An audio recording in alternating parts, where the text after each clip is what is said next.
Hebrews 6:1. Kaya't iwan na natin ang mga panimulang aralin tungkol kay Kristo at magpatuloy tayo sa mga aral na para sa mga may sapat na gulang. Grow in knowledge. Ama naming kataas-taasang Diyos, salamat po sa inyong presensya, sa inyong pagpapala, sa inyong mga anak. Salamat, Panginoong Hesus, sa inyong pagtuturo, sa inyong mga tupa at kawan, at inihiling namin, Banal na Espiritu, kayo ang patuloy na magbigay ng liwanag, karunungan, upang maunawa namin ang mensaheng nagmumula sa kataas-taasan. Dinadalangin namin ang bawat isa na maging mayamang sisidlan ng inyong karunungan. Salamat sa pangalan ng Panginoong Hesus. Grow in knowledge. Hebrews 6:1, let us stop going over the basic teachings about Christ again and again. Let us go on instead and become mature in our understanding. Following Jesus is growing in the knowledge of Him. Dito sa atin sa Day by Day, our focus had always been on education from day one.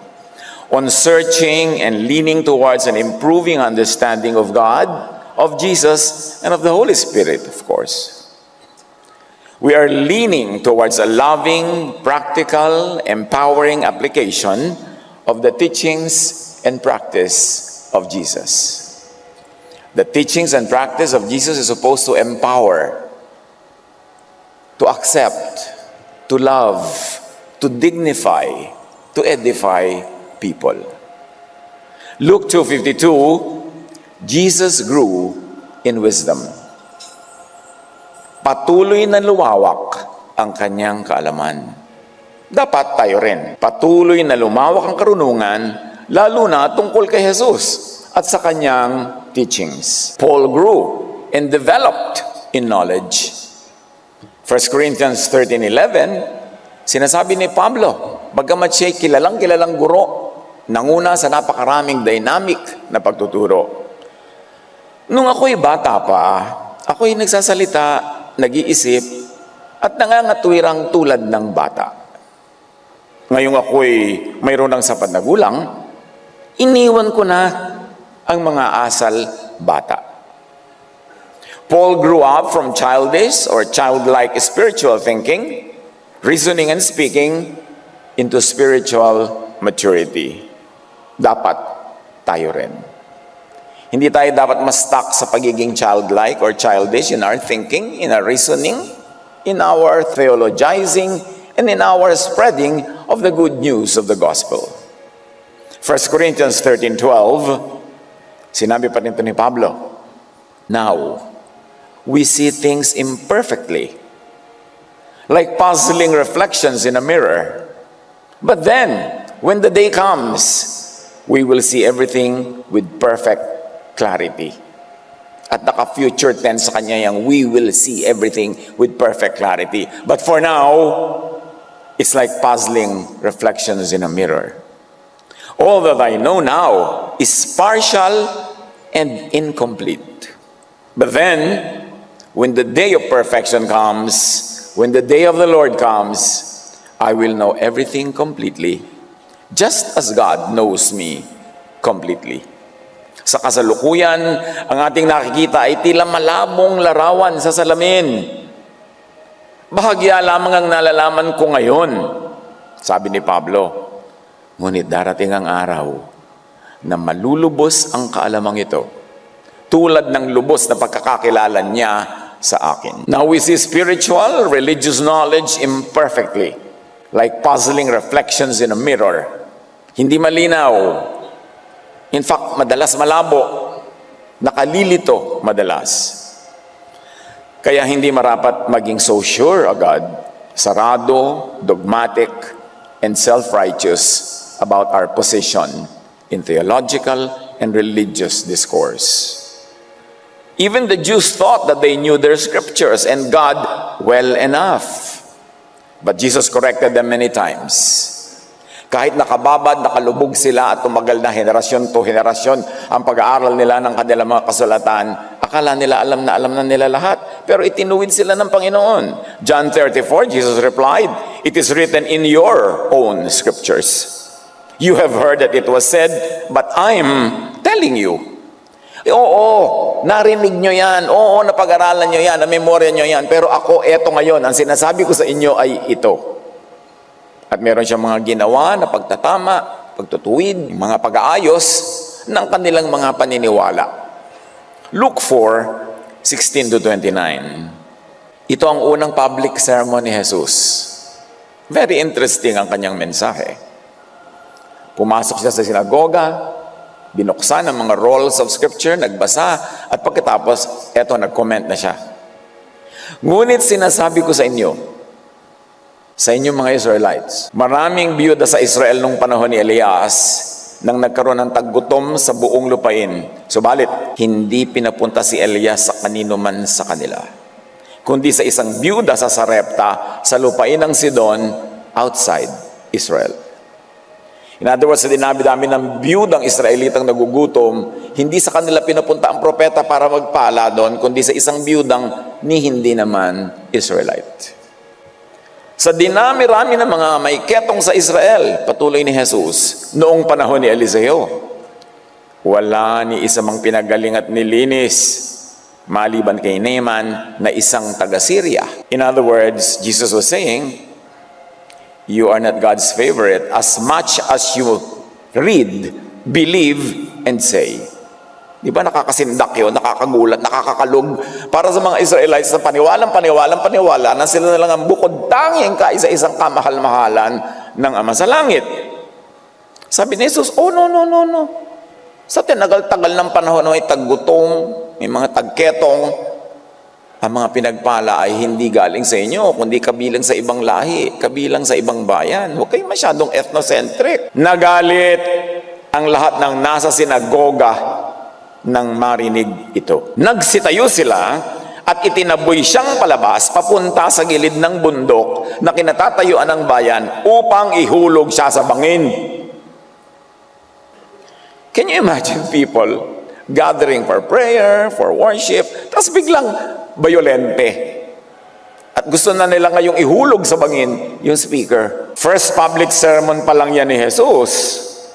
And of course, it's very symbolic in its message. Untraditional and controversial na. And it was met with violent reaction agad. From Jesus mismo, they heard something new. Hindi lang inulit ang luma, may bago. Something opposed to old, established, so-called knowledge and belief. It was something very unsettling, disturbing. Biruin nyo, sasabihin kayo ni Jesus, hindi naman talaga sila paborito ng Ama over all other nations, tulad ng akala nila. Pag makikinig ka kay Jesus, sumanda kang kuminsan na makalog, mayanig. Napakaraming katuruan ni Jesus na bago sa pandinig nila. Mark 1:27. The people were so amazed that they asked each other, what is this? A new teaching. And with authority, with matching miracles. Kaya hindi mo pwede pabulaanan yung kapangyarihan nung nagsasalita. Pinatunayan sa pamamagitan ng mga gawang tanging ang anak lamang ng kataas-taasang Diyos ang makagagawa. Hindi naman dumating si Jesus para lang ulitin exactly, para panatilihin at lalo pagpatibayin lang ang lahat-lahat ng dati na nilang mga akala. Jesus came to correct, update, reinterpret many of those, although may mga pinatili naman siyang hindi iniba. Maraming in-update, ni-reinterpret ang Panginoon, pero marami rin itinira. Hindi naman lahat eh. Lahat ng mga universal moral laws, itinira niya. Yung mga huwag kang magnanakaw, huwag kang magsisinungaling, huwag kang makikiapid, galang ang iyong ina't ama, lahat yan. Inulit niya yung panglahat ng tao sa lahat ng panahon, sa lahat ng oras ng mga moral laws, hindi niya yan binura. Dumating si Jesus, dala ang mga bago, nakakapagpabagong katuruan, na di maiiwasang bumasag sa mga dating paniniwala. Ephesians 2:14-15, Christ gave His own body to destroy the law of Moses with all its rules and commands. O hindi ba kasindak-sindak yan? Para sa isang taong babad na babad sa law, lahat ng ginagawa niya, pati kung anong kakainin, kaya anong gagawin, nakababa doon. Sabi ng NLT, He did this by ending the system of law with its commandments and regulations. Hatid ni Jesus mga bagong katuroang di maiiwasang humati sa mga tao na magkakaiba-iba ng reaksyon, paniniwala at paninindigan. Matthew 10:34 to 36. Sabi ni Jesus, don't imagine that I came to bring peace to the earth. I came not to bring peace, but a sword. I have come to set a man against his father, a daughter against her mother, and a daughter-in-law against her mother-in-law. Your enemies will be right in your own household. Now, before you get that wrong and you think Jesus is violent and promotes violence, hindi sadyang ibig na paghati-hatiin ni Jesus sa mga tao. Pero sila mismo ang kusang maghahati-hati base sa kanilang pag-unawa o di pag-unawa. Base sa kanilang pagtanggap o pagtanggi sa mensahe ni Jesus. Siyempre, pag sinabi ni Jesus na ito ay pula, ikaw sa puti, hindi kayo magkakasundo. Pag sinabi niyang puti, may mga taga-pula, hindi kayo magkakasundo. Hindi kayo pag-aaway-awayan ni Jesus. Ang mga tao mismo ang hindi magkakasundo-sundo base sa magiging reaksyon nila at paninindigan sa turo ni Jesus. Ang point lang, pag nagkahati-hati, kasi hindi naman may iwasan magkahati-hati kasi maraming iba't ibang paniniwalang nagtutunggali. Na kaninong side ka? Nasa side ka ba nung sinasabi ni Jesus? O doon sa kabilang side na kabaligtaran ang sinasabi sa sinasabi ni Jesus? I think that is the most important point to understand. That there will be natural divisions because people will subscribe to the philosophy, to the theology, to the idea that they like to subscribe to. But the thing to identify is, na kaninong side ka? Luke 4:16 to 29. Tulad ng nabasa na natin, itinaboy siyang palabas papunta sa gilid ng bundok upang ihulog siya sa bangin. That is one reaction to the teaching of Jesus. People could be violent when they hear new teachings na hindi swak sa kanilang nakasanayan, sa kanilang preset, traditional beliefs. Kaya maraming bloody episodes sa church history. Do you think church history is a history of peace? It is a history written in blood. Laging maraming pagtutunggali. At ang pinaka-dangerous ng mga pagtutunggali ay yung both sides naniniwalang sila ay alagad ng Diyos. Sila ang tagapagtanggol ng Diyos at ng katotohanan. When both sides, who are on opposing sides, take that stand, di giyera ang mangyayari talaga. Kahit pa nga ito ay kuturoan na mismo ni Jesus, tinanggihan. Ayaw nilang maniwala kahit na kay Jesus. Juan 10:25 to 34. Sumagot si Jesus, sinabi ko na sa inyo, ngunit ayaw niyo maniwala. Ang mga ginagawa ko sa pangalan ng aking Ama, ang nagpapatotoo tungkol sa akin. Ngunit ayaw niyong maniwala sapagkat hindi kayo kabilang sa aking mga tupa. Sinabi ito ni Jesus sa mga traditional religious Jews na kausap. Nakikinig sa akin ang mga tupa ko, nakikilala ko sila, at sumusunod sila sa akin. Ano ang tunay na distinctive ng Jesus follower? Faith in what Jesus says. Kung ano ang sinasabi ni Jesus, yun ang paniniwalaan ng kanyang mga tunay na tupa. At sabi ni Jesus, alam niyo kung ba't hindi kayo nakikinig sa akin? Kasi hindi ko naman kayo mga tupa. Decided na kayo na hindi ko kayo maging tupa, ano man ang pagpapalaliwanag ko dito, hindi kayo nakikinig.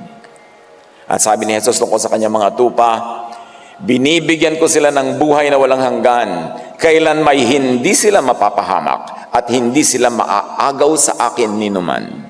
Ang aking Ama na siyang nagbibigay sa kanila sa akin ay lalong dakila sa lahat at hindi sila maaagaw ninuman sa aking Ama. Then Jesus drops a bomb. Ako at ang Ama ay iisa. Jesus says something ultra new, ultra unorthodox, The Father and I are one. Sabihin mo ba naman yan dito sa mga religious people na ito? At ngayon nga, pati ang the Father and I are one, ay marami pa rin mga kanya-kanyang pagbabasa. So it was very unorthodox. And what is orthodox? It is an established belief accepted by most. Ilang naman ang ibig sabihin nun? Accepted by the majority, accepted by the powerful, accepted by tradition. Yun lang yung orthodox. Kung naging orthodox man yan much later, yung Jesus and the Father are one, hindi yan orthodox agad sa simula.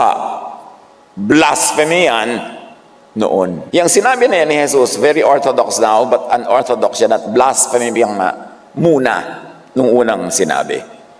John 10:25-34, muling dumampot ng bato ang mga Hudyo upang batuhin si Jesus. Dahil sa nilalapastangan mo ang Diyos, sabi nila, sapagkat ipinapatay mo ang iyong sarili sa Diyos, gayong tao ka lamang. They replied, we're stoning you for blasphemy. You, a mere man, claim to be God. The Jews think that the written word, which John 34, Jesus calls your scriptures. Ano bang kahulugan ni Jesus? Sinasabi niya, your scriptures, bakit hindi our scriptures? I mean, your scriptures tell you these things. Well, they think that the written word was violated by Jesus, the living word. Dahil may sinabi si Jesus na wala at salungat sa scriptures nila o sa pagkaunawa nila sa scriptures nila. People usually fear and are angered by new ideas. Right or wrong. Hindi naman lahat ng new ideas ay wrong, pero hindi naman lahat ng new ideas are also right. Kaya dapat kang manuri, mag-aral, patuloy na mag-aral. But Jesus is all about newness. Pag allergic ka sa new, instantly, hindi ka pang kay Jesus. Kasi Jesus is all about newness. New wine in new wineskin, new covenant, new testament, new command, new life, puro new. Nagdala si Jesus ng new. Knowledge, especially religious knowledge, should not be fossilized. Not static, but dynamic. Religious knowledge cannot be dogmatic. Sabi nga ni Paul, what we know is little. It looks like just puzzling reflections in a mirror. Hindi pa dumadating ang pagiging ganap natin. Pagdating nun, magiging ganap tayo. Pero ngayon, sabi niya, I know only in part. My knowledge is little. Religious knowledge must be open-minded. Unless perfect clear na sa simula pa lang, pwede ka naman maging dogmatic. Kung perfect ka na. Pwede ka naman maging very permanent and unmoving sa iyong position. Kung sa simula pa lang, yung position mo na yan ay talagang perfect na, clear na. Pero sabi ni Paul, hindi. Konti pa lang alam natin. Puta-putake, kapara-kapraso. Binubuo-buo pa lang natin. John 1:12, but all who believed him, bagong persona, si Jesus, biglang pumasok sa equation sa buhay nila and accepted him, bagong idea, he gave the right to become children of God, a new family, new status, children of God. And the new way to that status is faith, not by the usual obedience to the law. New belongingness, family of God, outside and beyond of Jewish exclusivity and limits. Ito kasi yung mga Jews, sanay sila lang anak ng Diyos, sila lang paborito ng Diyos, kaya ngayon ang unang binasag ni Jesus.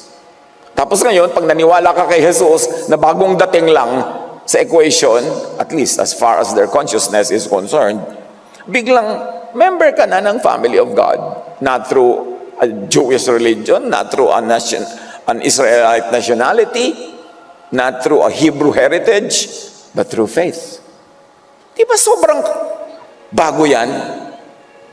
Paano ang hindi maniwala at tumanggap? Magiging anak ka ba ng Diyos? Mabibilang ka ba sa pamilya ng Diyos? Yan ay iba na namang usapin. Those close-minded people should have not tried to kill Jesus the messenger.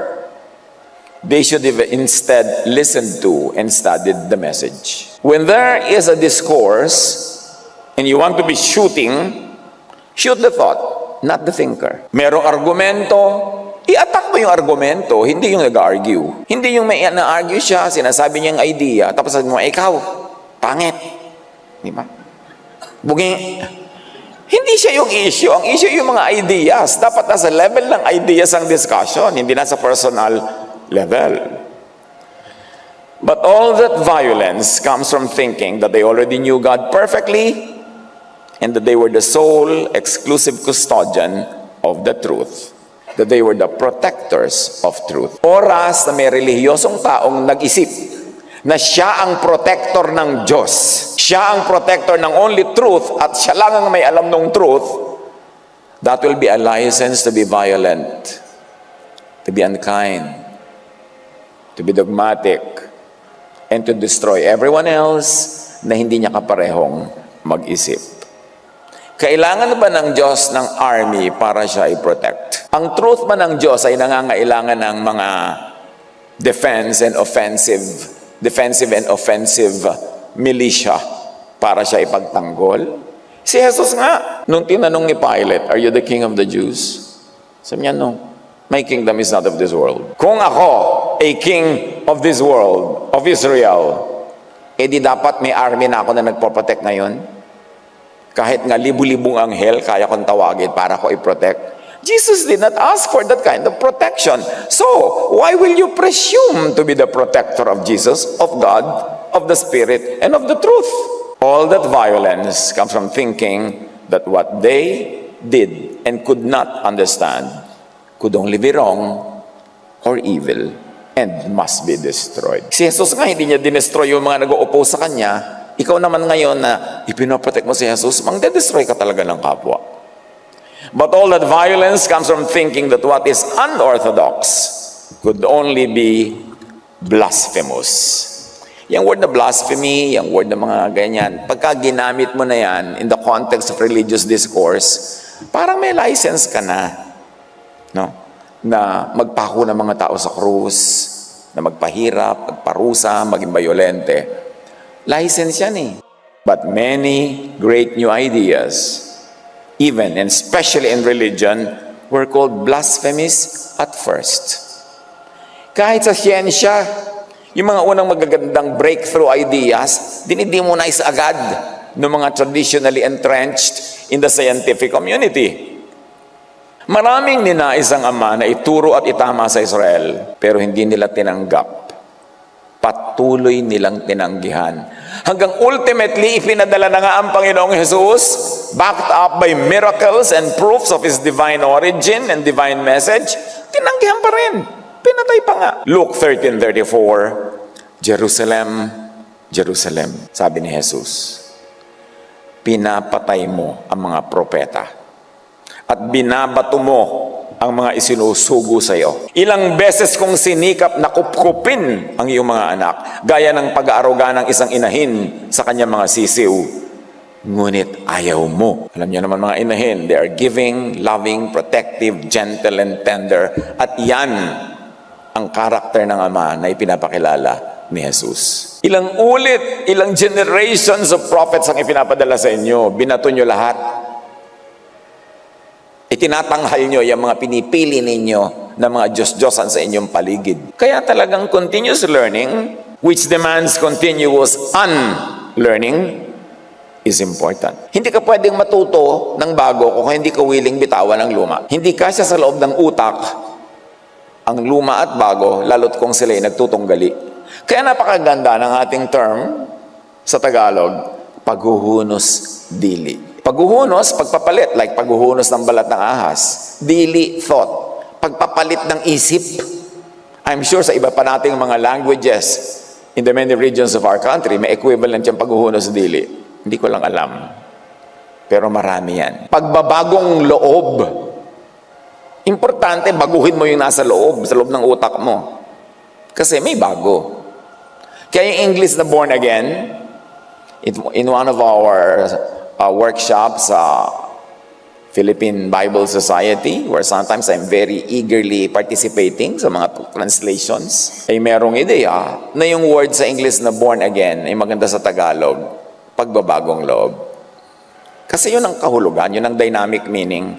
Pag sinabi mong you must be born again, tinagalog mo lang, kailangan kayo panganak na muli, wala namang naipaliwanag. Pero pag sinabi mong kailangan ka magbagong loob, clear. Yun ang message kasi ng pagiging born again eh. Mabago ang espiritu, mabago ang isip, mabago ang loob. God seekers must be willing to grow out of old knowledge, to grow into new knowledge, and to grow up into new levels of awareness. Because God changes us from glory to glory. Paano ka ma-change into higher glory kung kapit tuko ka doon sa old glory? Kailangan may willingness. God seekers must be willing to change their minds when, as one matures, a better, a clearer understanding is revealed by the Spirit outside of and beyond traditional boxes.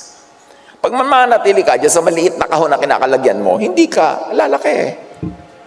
Parang nung traditional times sa China na yung mga aristocratic ladies, matigas na metal ang sapatos para hindi lumaki yung paa nila, para hindi sila maobligang maglakad, magtrabaho, magbukid, kasi aristocrat sila. Dahil nakakulong sa maliit na sapatos yung paa, hindi talaga laki. Ganon din ang nangyayari sa utak. Pag kinulong mo, syempre hindi lalaki. Acts 2:12-18. This is pivotal sa church history, sa history of revelation of the truth of God. Nung bumaba ang Espiritong Banal sa mga mananampalataya, na tila mga dilang apoy, bumaba mula sa kaitaasan, na siyang logo natin para mga dila ng apoy, na parang dove na galing sa kaitaasan na dumapo. They spoke in the tongues, in the languages of the many Jews who grew up and are living in foreign countries. These believers spoke in the languages of those nations. Languages na naiintindihan when you assemble the United Nation. Kasi kanya-kanyang wika nadinig ng mga tao in their own ears, in the language of their now home countries.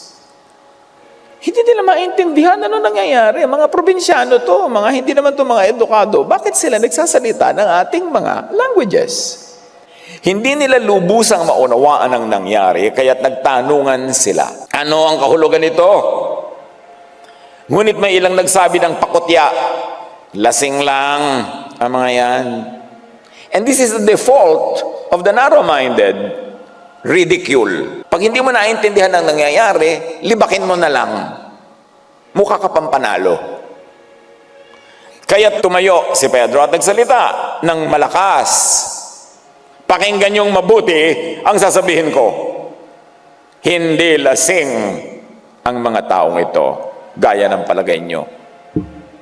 Ang nakikita niyo ay katuparan ng ipinahayag ni Propeta Joel. Ito ang gagawin ko sa mga huling araw. Huling araw ng old dispensation, ng lumang style. Sabi ng Diyos, ibubuhos ko ang aking espiritu. Espiritu ha, buhay yan. Wala yan sa kahon. Hindi yan frozen, hindi fossilized. Ibubuhos ko ang aking espiritu sa lahat ng tao. Alam nyo ibig sabihin yan? Hindi lang sa exclusive few. Hindi lang sa religious elite who control the system.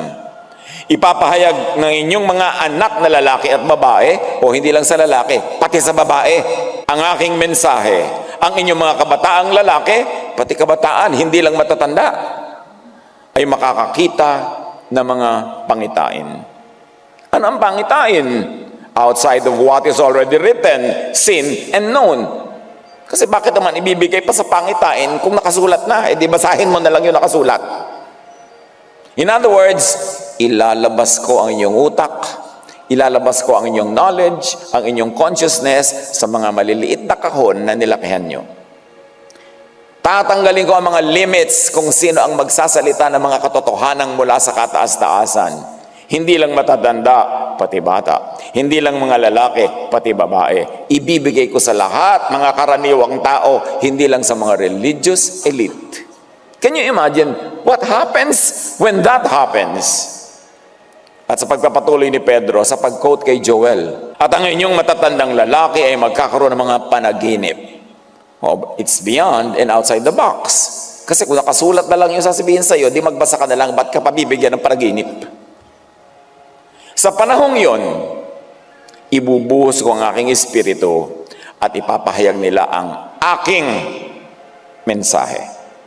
hindi mensahe ng iba. Sabi siguro ng ama sa kataas-taasan, nakakabor na niya yung mga fake news nyo. Nakakabor niya yung mga lihis nyo, mga paniniwala.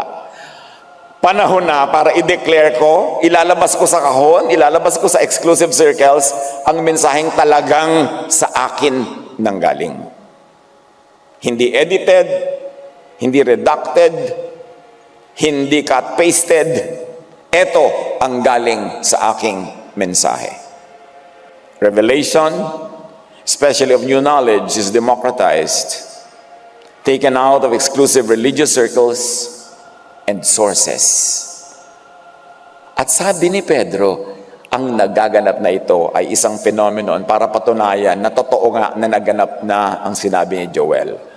Katulad ng mga himala na ni Akiba at ikinambal ni Jesus sa kanya mga pagtuturong bago, sinamahan din ng ganitong himala, speaking in many different languages, yung pagdedeclare na the age of the Spirit, of revelation by the Spirit, of revelation that is democratized, that is inclusive and not exclusive, this age had begun. And that was more than 2,000 years ago.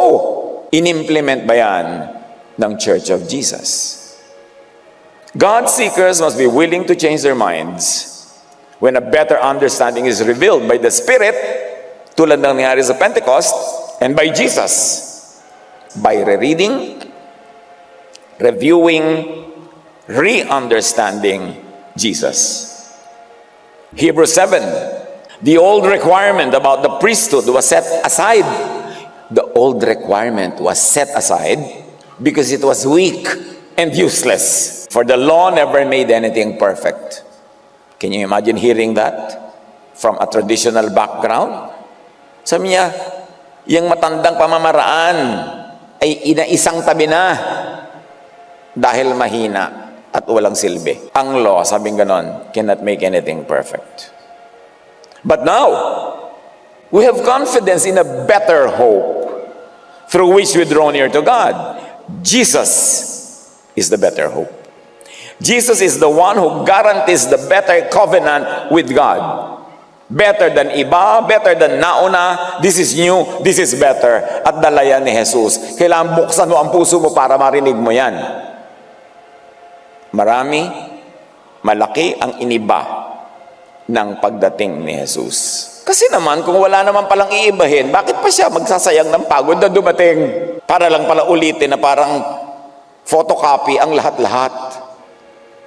Mas marami, malaki ang dapat pa sanang naiba kung mas nakinig at mas sumunod lang ang mga tao. Matthew 13:13-15, sabi ni Jesus, nagsasalita ako sa kanila sa pamamagitan ng mga talinghaga, sapagkat tumitingin sila ngunit hindi nakakakita, at nakikinig ngunit hindi naman nakakarinig ni nakakaunawa man. What is Jesus saying? Panay ang pakinig nila pero wala sila naman talagang naririnig.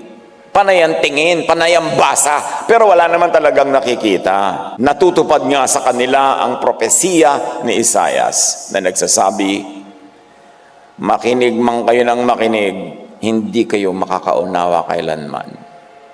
At tumingin man kayo ng tumingin, hindi kayo makakakita kailanman, sapagkat naging mapurol na ang isip ng mga taong ito.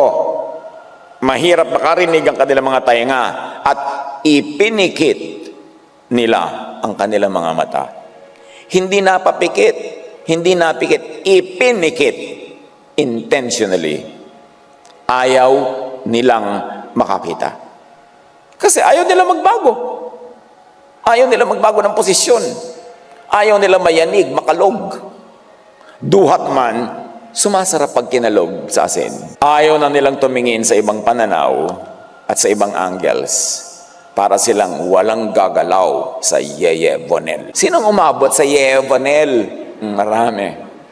Walang gagalaw, walang kikilos, walang iibahin. Sabi ni Jesus, ayaw nila eh. Sabi niya, kung gusto lang sana nila, kung hindi gayon, sana'y nakakita ang kanilang mga mata. Nakarinig ang kanilang mga tainga. Nakaunawa ang kanilang mga isip. At nagbalik loob sana sila sa akin. At pinagaling ko sana sila. Pero hindi yun na nangyari. Sayang. Mark 8:17-18. Dahil alam ni Jesus ang kanilang pinag-uusapan, sinabi niya sa kanila, mga disciples mismo to ha, yan nag-uusap-usap. Hindi pa ba kayo nakakaintindi? Hindi pa ba ito abot ng inyong isip? Disciples yung kausapan. Wala ba kayong mata? Bakit hindi kayo makakita? Wala ba kayong tainga? Bakit hindi kayo makarinig? Dapat makinig ng mabuting mabuti kay Jesus. Lalo na ang mga disciples. Kita nyo to mga disciple kasama araw-gabi. Hindi pa rin makarinig, hindi pa makakita kung ano-ano mga pinagsasasabi outside of the script ng kanilang shepherd. John 8:43, bakit di nyo maunawaan ang sinasabi ko? Hindi ba't ito'y dahil sa ayaw ninyong tanggapin ang itinuturo ko? Ginigate nyo yung tradisyon nyo? Dapat handang tanggapin ang turo ni Jesus. Dapat susunod kay Jesus. Sa Papuri 2, may awit doon ng ating very own Pastor Gami Alba. Ang title, Susunod Ako. Sa Papuri 2 din lumabas yung awit ng ating kapatid na si Junji Marcelong, Pintong Mahiwaga. Napakaganda nung album na yon. Balik-balikan nyo. Unlearn old ideas when they are replaced by Jesus with new ones. Because Jesus is the living Word. Jesus is not the frozen Word, not the fossilized Word, but the living Word. And living means lumalaki, nabubuhay, responsive. Kung ano yung need mo, tinutugon, sinasagot. Paano ka sasagutin ang mga needs mo ng mga tradisyong 1,000 taon ng frozen? Merong pwede pa rin, pero maraming kailangan na ng updating. Because Jesus is the living Word. And through the Holy Spirit, at yung mga revelation na sinabi nga ni Peter ay sinabi na ni Propeta Joel na mangyayari, through the Holy Spirit, patuloy tayong makakatanggap ng living Word.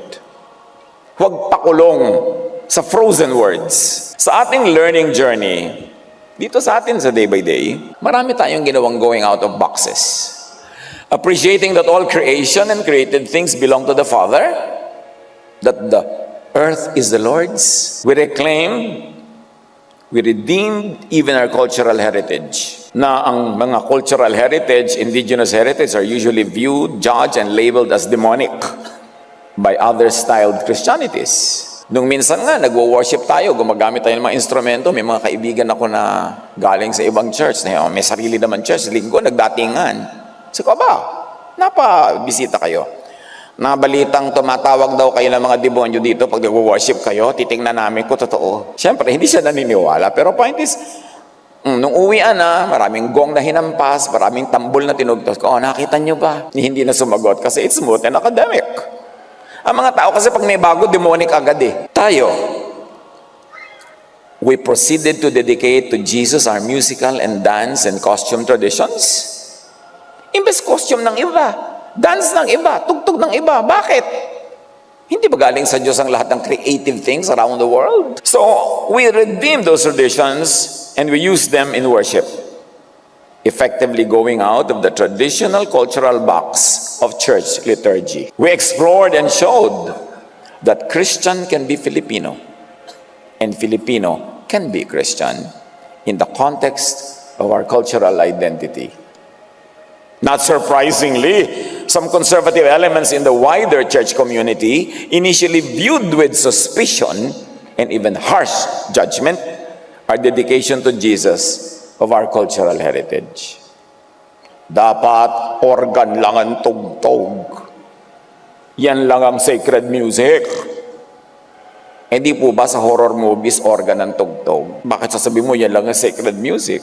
Kasi yun lang ang nakasanayan. Nabansagan tayo ng sari-sari at kung ano-anong labels dahil sa mga tugtog na yan. Eventually, many fears were laid to rest. And our Kaloob worship team even began to be invited to lead worship celebrations in many major Christian events. Dumating sa punto na pag ang Filipino Christian dinadalo ng mga world missionaries, tinatawag ang Kaloob para ipakita, eto ang Filipino Christianity. Mula sa kanilang pagdusta at paglait sa atin, tayo ang naging pride and joy of the Christian church. Not to mention that kaloob, because of our faithfulness to the truthfulness of our choreographies, pag may malalaking important diplomatic events around the world, kaloob ay pinapadala ng ating gobyerno to represent the Philippines. Then in our continuing quest for a higher understanding of Jesus, we embark on our deeper water studies. Naka-attend, naka-graduate na ba kayo sa ating deeper water studies? Nawa! Ginagawa natin yan face-to-face, ginagawa natin yan online. Sumali kayo kung hindi nyo kaya mag-face-to-face, lalo na yung mga taga-malayo. Kasi limitado ang oras natin dito sa bulwagang ito, hindi katulad nung nasa folk arts tayo. Kaya ang ating mga small group studies ay ginagawa natin sa ating mga mini bulwagan na nagmi-meet naman 3 Sundays a month dahil 1 Sunday lang tayo dito. Dapat kayo lahat pumili kayo ng mini bulwagan na pupuntahan nyo other Sundays. Meron tayong mga sambahay na pwede nyong daluhan, face-to-face or online, para kayo may kinakabilangan na grupo. Hindi naman tayo nagre-recruit ng members ng iba. Pero ang gusto natin, yung mga people who are in the Lord, who want to know the Lord more, lalo yung wala silang local churches, meron man lang puntahan kahit online, sa sambahay.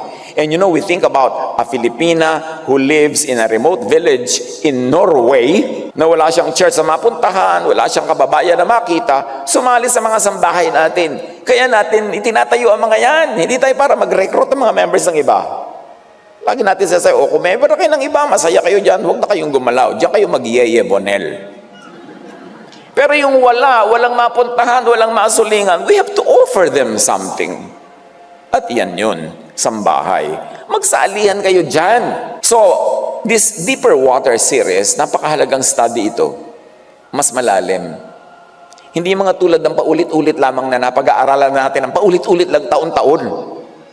They are all focused on knowing and appreciating more deeply and expansively the teachings and the deep examples and the deeds, the works, the examples of Jesus, above and beyond the usual in-the-box reading and interpretation, beyond statements of faith, slogans, and sound bites.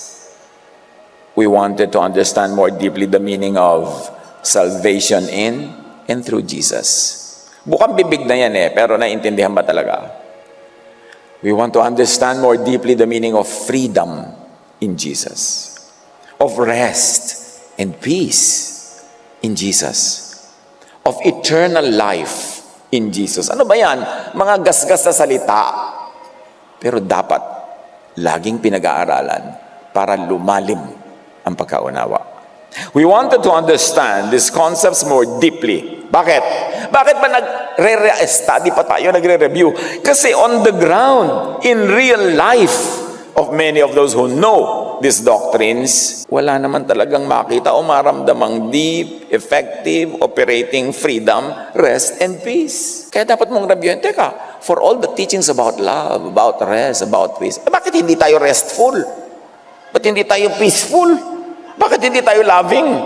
Pero ang daming slogan. Kaya dapat unawain muli. Tapos, ang tagal-tagal na sa religion, nakababad na sa religion, ay laging may issue ng nawawalang salvation and eternal life. Hindi naaalis yung guilt, fear, takot at takutan. Hindi natatanggal yung occasions of self-righteousness and judgmentalism. Kutakot-takot ang mga nambabato at nababato. Nasaan yung love? Nasaan yung rest? Nasaan yung peace? Bakit mula nung sumali ako sa religion, nasuong ako sa walang katapusang religious wars, not with other religions, but with fellow Christians sa ibang sekta? Nasaan yun? All, in spite of Jesus' clear and emphatic teachings and practice, Lord ba talaga si Jesus? Nasusunod ba talaga siya? Kaisa-isa na lang ang iniwang command, love. Loving ba tayo? Yun ang dapat tanungin. Kaya natin na-coin yung word na Pharisees, Jesusness, kung ano ng mga noun. Naghahanap kasi ako sa dictionary ng tamang word. Wala ay, sabi ng Jesus na ma-invento nga ito, Jesusness. Ibig sabihin lang naman ng Jesusness, tulad yun ng appleness, atisness, diba? Pineapple-ness. Ibig sabihin yung kanyang essence, yung kanyang quality, yung kanyang flavor, edi yun yun. Edi yun yung Jesusness, yung pagiging Jesus. pagiging maka-Jesus. So, nakuha natin yung Pharisees to define traditional religious teachings, beliefs, and practices that contradict the reinterpretation, the filtering by Jesus of traditional teachings. So, generic na yon, hindi yung laging tungkol technically sa mga Pharisees noong unang panahon. But when you see the spirit, the flavor of those Pharisees, yun ang tinatawag natin ngayong Pharisees.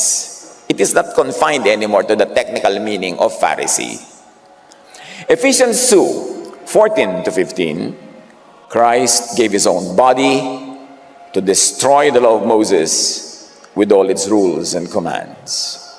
Pinawalang bisan niya ang kautusan, kasama ang mga utos at mga alituntunin. So Pharisees is traditional religious teachings and practices that Jesus already voided, modified, reinterpreted, and fulfilled. And remember, fulfilled not always literally and mechanically, as some people would like to think fulfillment is, but in His own unique way, but filtered through His essence, Jesusness. Linawin natin that when Jesus says, I came to fulfill the law, yung fulfillment dapat i-define. Kasi kung literal fulfillment niya of all the law, ang dami-dami niyang hindi finulfill, binangga pa nga, at iniba. So, ibig sabihin, yung ng fulfillment na yan, hindi literal to the letter fulfillment. Kundi, when you do not fulfill the letter of the law, Jesus was fulfilling the intent, the spirit of the law. And the intent, the spirit of the law is to love. Lahat ng mga utos na yan, ang ending dapat, love. Love the community, love the nation, love the family, love your fellow men. Pero nawala na yung love sa pagsunod ng letter. Kaya aral pa tayo ng aral. Kahit, especially out of the usual mental, doctrinal boxes. Sa ating mga pag-aaral naman, tayo para nagpipiknik. Di ba? Pag nagpiknik ka, ay, ang ganda naman dito. Dito na tayo tumira, bili natin ang bundok. O, di, pwede. Pero may mga picnic naman na uuwi ka rin sa pinanggalingan mo. Hindi naman lahat ng pag-aaral, kung saan kang stage ng pag-aaral inabot, doon ka na forever. Pwede ka pa rin bumalik sa dati, pwede bumalik ka halfway. Hindi yun final, hindi yun period. Picnic nga excursion.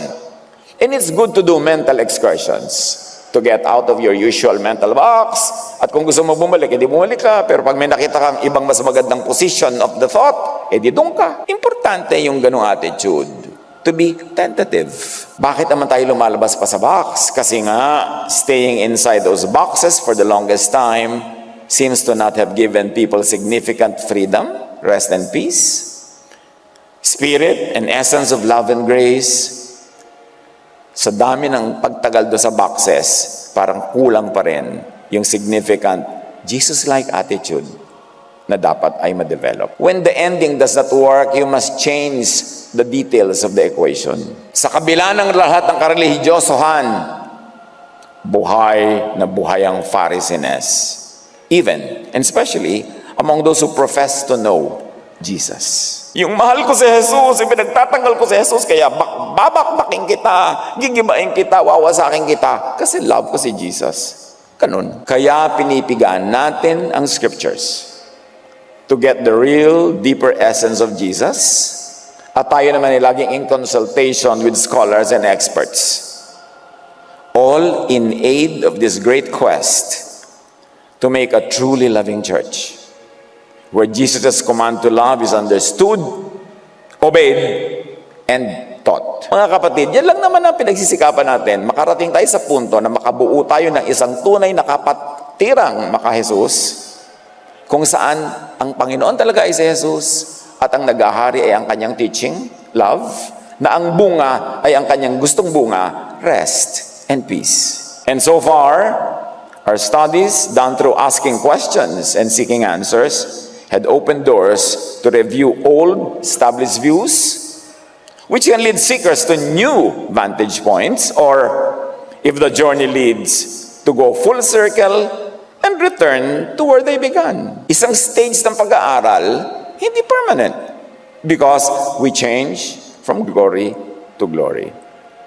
So far, we had gleaned that salvation in and through Jesus, which means Salvation from spiritual death and judgment effectively means salvation from the law that judges and condemns, that brings about spiritual death, that imposes guilt and fear non-stop, that burdens people with crushing demands and punishments of and by the law. Romans 3:20, walang taong mapapawalang sala sa paningin ng Diyos sa pamamagitan ng pagsunod sa kautusan.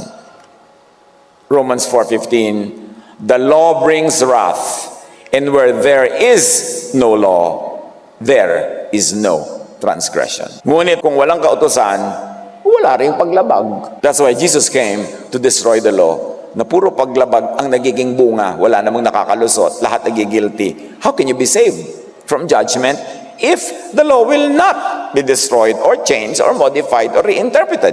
And that's what Jesus did. Or he fulfilled all the requirements of its punishment by taking the punishment on himself. Alam nga namang na-punish na si Jesus in your name, tapos ipapunish ka pa rin, double jeopardy na yan. Dapat hindi. May nagbayad na, tapos na. Galatians 2:16, alam naming ang tao ay pinapawalang sala sa pamamagitan ng pananampalataya kay Hesukristo at hindi sa pamamagitan ng pagsunod sa kautusan. Sapagkat walang taong pinapawalang sala sa pamamagitan ng pagsunod sa kautusan. The Jesus salvation is salvation from the punishment by the law in eternity. It is also salvation from the burden of the law in the here and now. Effective both sides of eternity. Romans 8:1-3, if you belong to Christ Jesus, you won't be punished. The Holy Spirit will give you the life that comes from Christ Jesus and will set you free from sin and death. The law of Moses cannot do this. Kaya nga wala nang kahatulang parusa sa mga tao nakipag-isa na kay Kristo. Pinalaya na ako mula sa kautusan ng kasalanan at kamatayan. John 3:16-17. Paborito natin yung John 3:16. Nakakalimutan yung 17. God loved the people of this world so much that He gave His only Son, so that everyone who has faith in Him will have eternal life and never really die. God did not send His Son into the world to condemn its people. Yan ang 17. He sent Him to save them. Jesus was never sent by the Father to condemn. It is never our business to condemn. Isinugo ng Diyos ang kanyang anak hindi upang hatulan ng parusa ang sanlibutan, kundi upang iligtas ito sa pamamagitan niya. Jesus did not condemn people, even those who did not welcome Him. Tingnan niyo itong spirit of Pharisees, even among the so-called disciples. Luke 9:54-55. Dadaan sila sa isang bayan, pupunta sila sa isang lugar, hindi sila tinanggap ng mga tao. Nang makita ito ni Santiago at Juan, sinabi nila, Panginoon, gusto niyo po ba ninyo magpaulan na kami ng apoy mula sa langit upang sila'y lipulin? At sinasabi ng mga ibang versions, tulad ng ginawa ni Elias. Ngunit hinarap sila ni Jesus at sila'y pinagalitan. Hindi ninyo alam kung anong espiritu ang nasa inyo. Disciples, gusto magpaulan ng apoy. Tupukin yung mga tao. Sabi ni Jesus, hindi nyo alam kung anong espiritu yung nakatira sa inyo. Ang anak ng tao, ako, ay naparito hindi upang ipahamak, kundi upang iligtas ang mga tao. Mga disciples mismo, napaka-Pharisaic, may ibang espiritu na hindi nila alam kung ano. Galatians 5:1, Christ has set us free. This means we are really free. Now, hold on to your freedom and don't ever become slaves of the law again. How to not become slaves of the law again? Yan ang dapat pag-aralan. The Jesus Church, the church we strive to develop, nurture, and grow, is free. Must be free to fully receive the love of God through Jesus na walang sagabal, haharang, and to freely love others and oneself as God and Jesus loves. Now, this free to love doesn't mean giving people all the license to be evil. Don't overread. But to be free to love Jesus, to accept Jesus, to accept people like Jesus does. Kasi haharangin ka ng law to be very loving. Lalagyan ng restriction, limitations, deadline. But the Church of Jesus must be free to love like Jesus. Together, let us make a church that is truly free to receive God's love and grace. Free to give love to others and oneself as God, as Jesus loves. Paano ba magmahal ang Most High God as Jesus embodied and exhibited? Paano? At yan ang ating calling. Together, let us make a really loving church. Where love is the law. Kailangan na naman kasi hanap ka ng hanap. Nasaan ba talaga yung love? Kung natatandaan nyo yung pelikulang Oliver Twist, 1970s pa yata yun. Ang kanta doon, where is love? Kung sa hamburger, may naghahanap ng where is the beef? Dapat hanapin mo naman sa church, where is the love? Pumunta ako dito, nagbiyahe ko na ang layo-layo, tapos babatuhin niyo lang pala ako dito. I mean, akala ko ba love? Nasaan yung love? Yun ang importante. But Pharisees insist on the law na parang hindi dumating si Jesus. Parang hindi nangyari si Jesus. Parang hindi nagpalaya si Jesus from the law.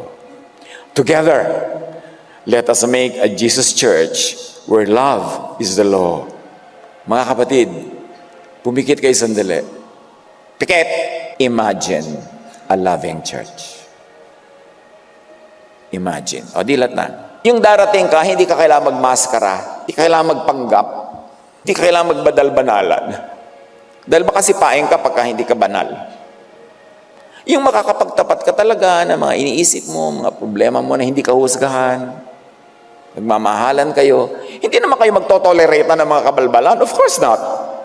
Pero hindi kayo nanguhusga ng babato. Imagine a church that is a safe place where you don't have to be defensive and neither you have to be offensive. Yun ang church ni Jesus. Yan ang dahilan kaya tayo aral ng aral para mabuo natin yun. Hindi para makipagtalo kanino man. But examine how things are on the ground. Yung tunay na nagaganap sa totoong buhay. Yan ba? Love? Rest? Peace? Acceptance? Healing one another o wounding one another? Pakikipagtulungan sa mga kapwa mo seekers? Siyempre seeker din yan. Baka mamaya mapalihis siya ng ganung daan. So, huwag ka dyan, dito tayo. Pero di mo naman siya kailangang bugbugin dahil meron siyang dinaanan na hindi mo gustong daan. Kasi nga nagtutulungan. You are fellow seekers. Kaya sabi ni Jesus, you do not really hear. Di kayo nakikinig. Freedom from Pharisees is necessary for people to really be able to receive God's love and to love like Jesus. Gracious, unconditional, accepting, inclusive. Hindi exclusive. 1 John 4:17-18. This is how love is made complete among us. Paano mo daw malalaman na kumpleto ang love? There is no fear in love. But perfect love drives out fear because fear has to do with punishment. Kung lagi kami nakaambang punishment, di fear ang bunga. Sabi niya, pag may fear, walang love. The one who fears is not made perfect in love. They are made perfect in fear. So rest and peace in Jesus is rest from the punishment by the burden of the law and rest from the fear of punishment. Rest from hard work of policing, judging, and stoning others as demanded by the law. Rest from hypocrisy and hiding one's inability to obey all the law all the time. That is having peace with our humanity, having peace with our imperfect state, and not being always afraid to be punished, but always seeking to grow more and more in Jesusness. This Jesus Church of spiritual peace and rest is what we endeavor to make. What we like to have and reside in, what we intend to provide for the spiritually tired, troubled, and oppressed, the Jesus people that need the Jesus love. Matthew 11:28-30, sabi ni Jesus, lumapit kayo sa akin, kayong lahat na nahihirapan at lubhang nabibigatan sa inyong, parenthetically my suggestion, sa inyong religious pasanin of guilt and fear, at kayo'y bibigyan ko ng kapahingahan. Tatanggapin ko kayo, mamahalin ko kayo, iibigin ko kayo. And from there, we begin your restoration work. But we don't begin with the requirement of perfection. Because pag yun ang requirement, hindi ka pwedeng lumapit. But we work towards that. Pasanin ninyo ang aking pamatok, which is love and grace, my suggestion. At matuto kayo sa akin, hindi sa iba, sapagkat ako'y maamo, hindi mabangis. At ako'y may mababang loob, hindi mapagmataas. Pag sa akin kayo lumapit, makakatagpo kayo sa akin ng kapahingahan for heart, mind, emotion, and thought. Sapagkat madaling dalhin ang aking pamatok. Bakit ba pinapabigat? At magaan ang pasaning ibibigay ko sa inyo. So ang tanong mo, magaan nga ba itong pasanin kong ito? Madali ba? Kasi kung hindi, baka hindi galing kay Jesus yan. John 14:20-21. Sa araw na yon ay malalaman ninyong ako'y nasa Ama at kayo na may nasa akin at ako'y nasa inyo. Napaka-important sentence. Kayo nasa akin, ako nasa Ama, di kayo nasa Ama at ang Ama ay nasa inyo. It's like a circle. Ang tumatanggap sa mga utos ko, at ano ba yung utos niya? Di ba love? At tumutupad sa mga ito, ang siyang umiibig sa akin. So, sino daw talaga umiibig kay Jesus? Yung tumatanggap sa kanyang utos. Ang umiibig sa akin ay iibigin ng aking Ama, iibigin ko rin siya, at ako'y lubusang magpapakilala sa kanya. Paano mai-improve ang pagpapakilala ni Jesus? Paano mag-i-improve ang ating pagkakakilala? Magsimula ka by obeying the command of Jesus, which is to love. So pag ginawa mo na yan, madadagdagan ang pagkaunawa mo kay Jesus. Bibigyan siya ng ganap na liwanag o kaliwanagan. 2 Corinthians 4:3-5. Kung may talukbong pa ang magandang balita, which is love and grace, yan ang magandang balita. Salvation through love, through grace.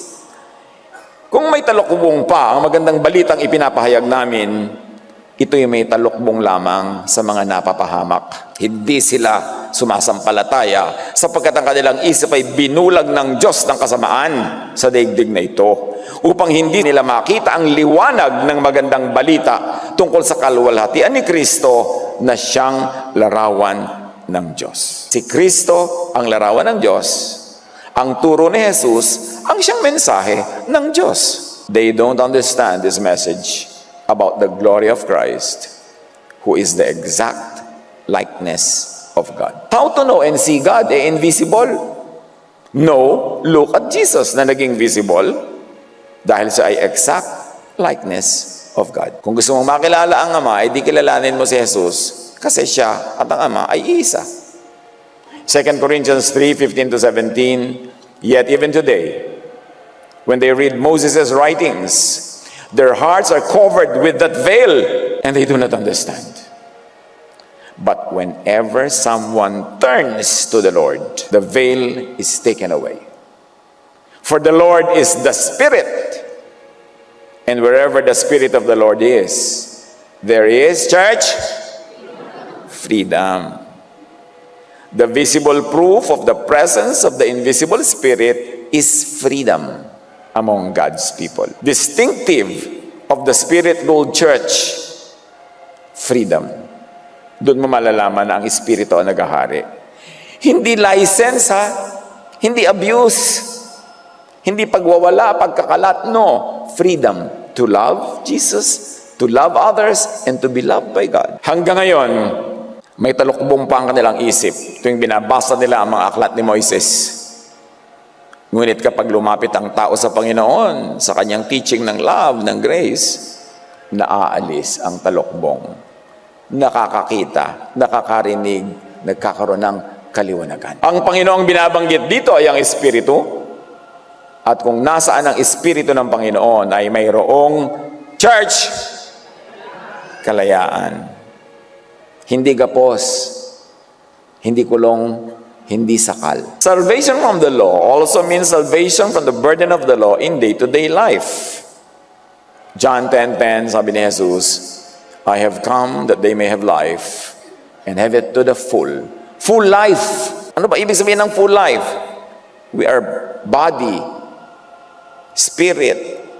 We are people of emotion, people of the senses. Lahat yan. Hindi evil. Kasi full life. John 17:21, for indeed, the kingdom of God, peace and rest, is within and inside you. Ang pinagaharian ng kingdom of God, hindi yung puro-puro daldal, puro galit, puro ganyan, kundi yung merong peace at nagbibigay sa kapwa ng peace. We see Jesus fulfilling the requirement of the law for sacrifice by offering himself as the perfect eternal payment and ransom for those who were judged under the law. Hebrews 10:12-14. For by one sacrifice, he has made perfect forever those who are being made holy. Napaka-central, napaka-relevant ni Jesus sa salvation. Kung napapansin nyo, para tayo nag-review from 101 to 301, hanggang 399 pa, kung gusto natin. Kasi nga, ang topic natin is growth. So, binakas natin kung saan nanggagaling yung growth, sa simula, sa basic, at dapat going out of boxes. So, para na rin review class ito. We see Jesus fulfilling the law, not by always mechanically, literally following and imposing it to the letter, which most of the time could be burdensome and oppressive, but by fulfilling the loving, liberating intent of the law. Sometimes the letter of the law, often the spirit of the law, yun ang pinufulfill ni Jesus. We see Jesus fulfilling the law by interpreting, reinterpreting, and applying the law in the most gracious and loving Jesus way. We see Jesus filtering the interpretation of the law through God's love and grace, making its application kind and loving. Sa kwento sa John 8:4-7, na halos ay national anthem na natin na kwento, teacher, sabi nila, yung woman caught in adultery, alam niyo na yan. This woman was caught in the act of adultery. The law of Moses, and specifically Leviticus 20:10 and others, commanded us to stone such women. Now what do you say? We are commanded to stone. We are commanded to kill. When they kept on questioning him, he straightened up and said to them, let any one of you who is without sin be the first to throw a stone at her. So hindi naman kinancel ni Lord yung law, but Jesus read and interpreted and applied it his way. John 8:7, yung walang kasalanan ng qualified mambato, filters Leviticus 20:10. Tuwing meron kayong gustong ibato sa kapwa na merong verse na kakabit, padaanin nyo muna sa Jesus filter kung papasa kay Jesus. At itong Jesus filter, ayan, yung Leviticus 20:10, ibabato sana, pero nung dumaan sa Jesus filter, hindi nalusot. Hindi pinalusot ng John 8:7. So punta na sa file. Reference, magandang malaman na ganun noong araw, at magandang unawain kung ba't ganun noong araw, bakit ganun ang mga tribal laws ng Israel, nung sila'y tribe pa lang, always at war with others, when cohesion in the family and cohesion in the community was of utmost importance. That's why sobrang penalized yung threat to unity and cohesion. Pero ganun pa ba ang situation ng mundo ngayon? Kaya, finilter ni Jesus. Yun yung living word. And out of this study and observation was born our term, Jesus filter. Napakaraming ganyang filtering na ginawa si Jesus. Hindi lang sa John 8, ang dami pa. Jesus filters the law through His salaan of love. Salamat na lang.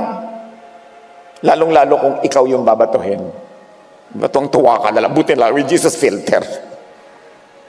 Kaya sabi ni Jesus, do to others what you want them to do to you. Ikaw ba, pag may kasalanan, gusto mong mabato ka? Siyempre, kahit may kasalanan ka, ayaw mo naman. So, ayaw mo pala. Ba't nang babato ka ng iba? Kaya yun ang filter. Hindi sinabi ni Jesus na okay lang ang adultery, ha? Sabi niya sa babae, sin no more. Pero lalong hindi niya sinabing okay mambato ng makasalanan. So, parehong hindi okay. Dapat parehong idaan sa Jesus filter. John 15:17. This is my command, love each other. Galatians 5:14, pag ipinagpipilitan mo yung law, basta law. For the entire law is fulfilled in keeping this one command. Love your neighbor as yourself. Mas madaling tandaan, mas madaling memoryahin yan kaysa lahat-lahat ng laws na gusto mong ibato sa kapwa. Sapagkat ang buong kautusan ay nauuwi sa isang pangungusap. Ibigin mo ang iyong kapwa gaya ng pag-ibig mo sa iyong sarili. Yan na daw lahat yung law.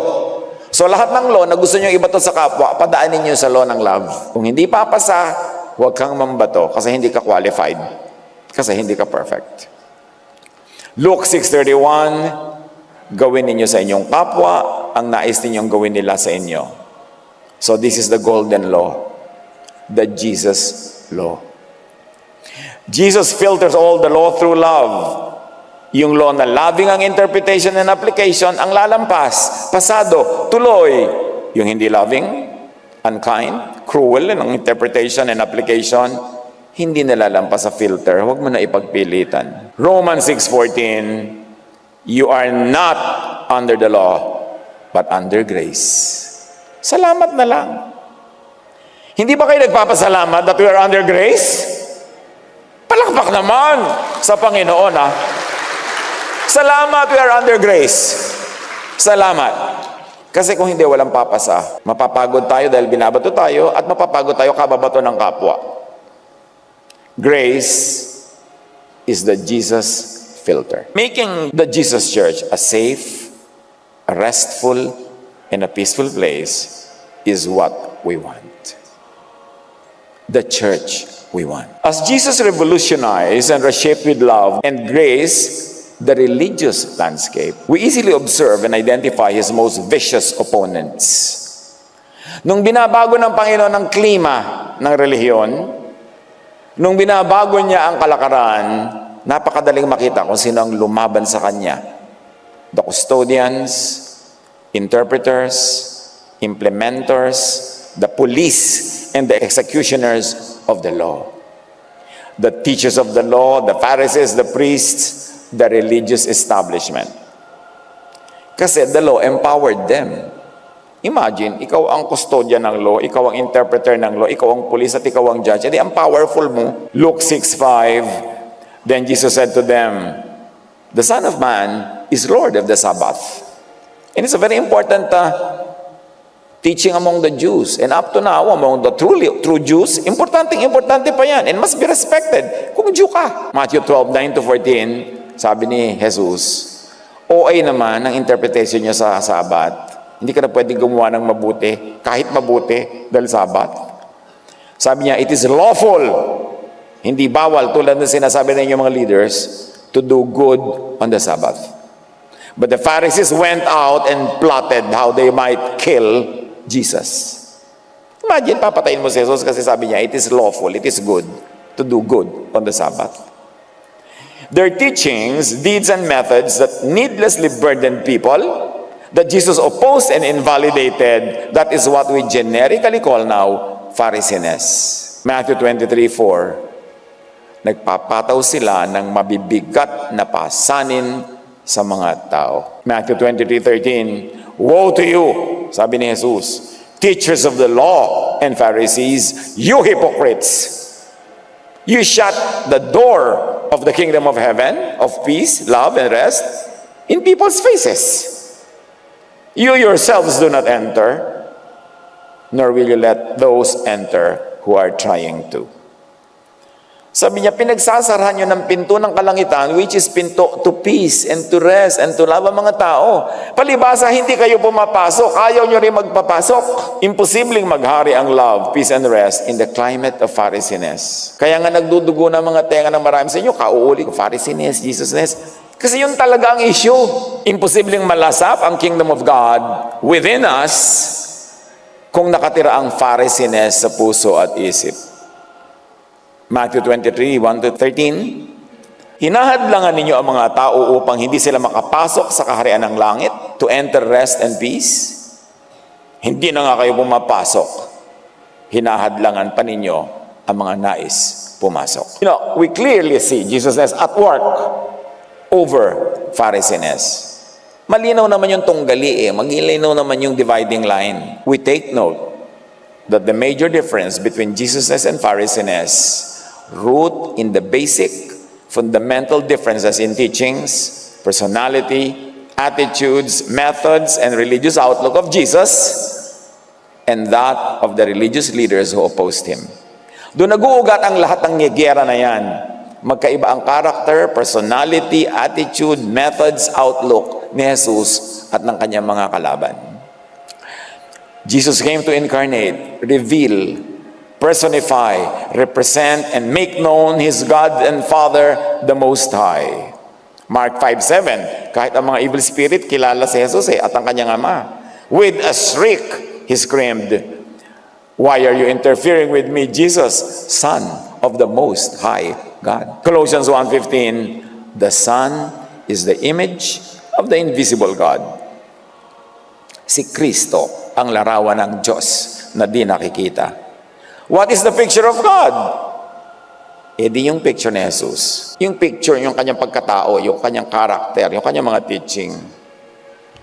2 Corinthians 4:4, they don't understand this message about the glory of Christ, who is the exact likeness of God. But the conflict, rooted in basic teachings and practice of Jesus and those of His opponents, inevitably lead a seeker to ask and study if Jesus and the Jewish leaders who opposed Him subscribed to the same beliefs and teachings. If Jesus was the image of the invisible God, the perfect representation of the Father, how come the religious establishment of His time seemed to project, personify, represent a very different inspiration and standard and teaching? Bakit magkaiba? Bakit nila kinalaban at ipinapatay si Jesus? Napakainang pag-aralan. At siguro hindi ka matatapos sa pag-aaral niyan. And this is what we have been trying to understand. We are studying, comparing, contrasting the image of God projected and articulated by Jesus and the image projected, articulated, embodied, exhibited, and implemented by the Pharisees. We seek to know the Father and God that Jesus reveals. At siyempre, ang paraan ng revelation, ang standard, ang pangkilala sa Ama, ay ang anak mismo at ang kanyang teachings and practices. The Son defines the Father. Matthew 11:27, no one truly knows the Son except the Father, and no one truly knows the Father except the Son, and those to whom the Son chooses to reveal Him. Walang nakakakilala sa anak kundi ang Ama, at walang nakakakilala sa Ama kundi ang anak at ang mga pinili ng anak na pagpahayagan niya. Therefore, kilalanin, ipakilala ang Ama kung paano ipinakilala ng anak. Bakit ba naman kasi aral pa tayo ng aral at review pa ng review? Kasi nga, ibig natin kilalanin pa ng mas lubos ang God and Father of the Lord Jesus para makasamba at mas makasunod pa tayo ng tama. We are reviewing to know more and more the Most High God and Father of Jesus as defined by the image, essence, and character projected by Jesus. Jesus is truth. Truth sets free. At this point in our journey into Christ-likeness or Jesusness, move forward na tayo. Halinang mag-focus talaga sa totoong major project. At yun ay ang pag-unawa, pag-interpret at pag-apply ng teachings, practice, and examples of Jesus. Forward march into Jesusness ang ating project. Yun naman talaga ang hangad. Ecclesiastes 12:12-13, my child, let me give you some further advice. Be careful, for writing books is endless, and much study wears you out. Kapagod yan. That's the whole story. Here now is the final conclusion. Fear God and obey His commands. for this is everyone's duty. And Jesus summarizes all the commands. That is, church, love. Inantay pa talaga yung PowerPoint. Isa lang naman yung command, di ba? Love. So sabi ni Solomon, siya, tama na yung sobrang kaaaral, nakakapagod yan. Mag-focus na lang kayo dito. Love. Kasi yan ang utos ng Diyos. Matthew 22:37-40, Jesus replied, "You must love the Lord your God with all your heart, all your soul, and all your mind. This is the first and greatest commandment. A second is equally important. Love your neighbor as yourself." The entire law and all the demands of the prophets are based on these two commandments. Jesus restates, reinterprets, and filters the commands. Jesus clarifies and gives his new and final command, love. John 13:34-35. So now I'm giving you a new commandment. New, Love each other. Just as I have loved you, you should love each other. Your love for one another will prove to the world that you are my disciples. Ano daw ang patunay na tuloy kang disipulo ni Jesus? Ang iyong mga doktrina, ang iyong mga lecture, ang iyong mga ganyan. No! Love. Ipakita mo ang iyong love at makikitang tunay kang sumusunod sa akin. Love ang tunay na distinctive, pagkakakilanlan sa mga tunay na nananalig at sumusunod kay Jesus. Loving heart and mind, loving ways and methods, that is the greatest statement of faith. Focus na tayo, mga kapatid, sa teachings and life of Jesus. At dito humugot ng katuruan at pamantayan sa buhay. Because Jesus is the perfect image of the Most High God. 1 Corinthians 13:1-10. Sabi ni Pablo, "If I could speak all the languages of earth and of angels, but didn't love others, I would only be a noisy gong or a clanging cymbal." Knowledge is only noise, meaningless, without love for others. Dapat lahat ng pag-aaral, pagtuturo, pagpupunyagi at pagsisikap ay hahantong sa love. Loving God and loving others. Pag hindi dun humantong, sayang. Kung humantong pa sa away, sa galit, sa pambabato, di lalong nabaligtad na yung kagustuhan ng Panginoon. Kung ako man ay may kakayanang magsalita ng mensahe mula sa Diyos at umunawa ng lahat ng hiwaga, kung nasa akin man ang lahat ng kaalaman at lahat ng pananampalataya, ano pat nakakapagpalipat ako ng mga bundok, ngunit wala naman akong pag-ibig, wala akong kabuluhan. At kung ipamigay ko man ang lahat ng aking mga ari-arian at ialay ang aking katawan upang sunugin, ngunit wala naman akong pag-ibig, wala rin ako mapapala. Without loving others, prophetic gifts, knowledge, faith, and sacrifice are all meaningless. All these gifts are meant to bear fruits of love, to be employed to love in loving ways. You cannot love in hateful ways. You cannot love in unkind ways. If you love in a loving way. Matatapos ang kakayahang magsalita ng mensahe mula sa Diyos. Kasi kung kapiling na tayo ng Diyos, sino pang may mensahe? Hindi na kailangan. Itigil rin ang kakayahang magsalita ng iba't ibang wika. At lilipas ang kaalaman because these are not needed in eternity. Ngunit ang pag-ibig ay walang katapusan. At dahil ang pag-ibig ay walang katapusan, love na agad. Hindi na natin kailangang hintayin pa. Love na agad. Sabi mo nga kasabi mo, love na agad. Hindi na bukas, hindi next week, hindi sa end of the world. Love na agad. Because love is eternal. 1 Corinthians 13:1-10. Now our knowledge is partial and incomplete. And even the gift of prophecy reveals only part of the whole picture. Hindi pa ganap ang ating kaalaman at hindi rin ganap ang kakayahan natin magsalita ng mensahe mula sa Diyos. Knowledge must be progressive. But when the time of perfection comes, these partial things will become useless. Ngunit pagdating ng ganap, maglalaho na ang di ganap. 3 things will last forever: faith, hope, and love. But the greatest of this is love. Above, beyond knowledge, spiritual gifts and sacrifice, imbes anger, hatred, and quarrels, mga kapatid, love na lang. Mabuhay ang Diyos ng pag-ibig.